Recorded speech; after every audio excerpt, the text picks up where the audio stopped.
Georgia की राजधानी तिबिलिसी में यूक्रेन युद्ध में मारे गए आम लोगों को अनूठी श्रद्धांजलि दी गई। दावा है कि करीब 1.5 महीने से जारी इस जंग में अब तक हजारों बेगुनाहों की जान जा चुकी है, जिन्हें श्रद्धांजलि देने के लिए जॉर्जिया की संसद के बाहर बड़ी संख्या में लोग इकट्ठा हुए और फिर रस्सी की मदद से अपने दोनों हाथ पीछे की ओर बांधकर आड़े तिरछे जमीन पर लेट गए।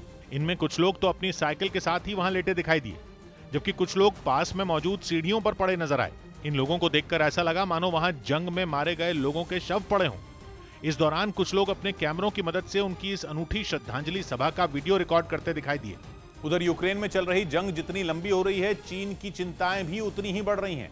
रूस के सामने आने वाली हर परेशानी से चीन की टेंशन बढ़ने की कई वजह हैं। सबसे बड़ी वजह यह है कि चीन की फौज पीपल्स लिबरेशन आर्मी के पास ज्यादातर हथियार या तो रूस के ही हैं या फिर उनसे मिलते जुलते डिजाइन पर बनाए गए हैं।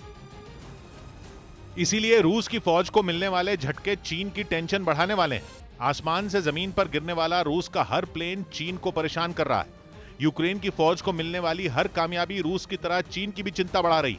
डर इस बात का है कि अगर इन्हीं हथियारों के साथ कल चीन ने ताइवान पर हमला किया तो अंजाम बुरा होगा। ताइवान पर तो अमेरिका और नेटो पहले ही चीन को चेतावनी दे चुके हैं। साफ कहा जा चुका है कि अगर ताइवान पर आक्रमण हुआ तो जवाब अमेरिका और नेटो की तरफ से दिया जाएगा। कीव पर कब्जे की कोशिश 40 दिन तक करने के बाद नाकाम होकर रूस की फौज ने अपनी दिशा ही बदल दी। लेकिन इस बात के 2 मायने निकाले जा रहे हैं। पहला ये कि रूस की फौज को कीव में मुंह की खानी पड़ी और दूसरा ये कि ये जंग अब कई महीने खिंच सकती है।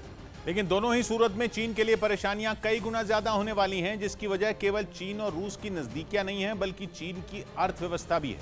क्योंकि चीन की अर्थव्यवस्था केवल मैन्युफैक्चरिंग ही नहीं बल्कि बहुत कुछ ट्रेडिंग पर भी चलती है। मतलब यह कि दुनिया भर का सामान एक जगह से खरीदकर दूसरी जगह पर बेचना। लेकिन जंग की वजह से समुद्र के बहुत सारे रूट ठप पड़े हैं। इसका सीधा नुकसान चीन की अर्थव्यवस्था पर हो रहा है। मैन्युफैक्चरिंग का बहुत बड़ा हब होने के कारण भी चीन के लिए सप्लाई रूट बहुत अहम।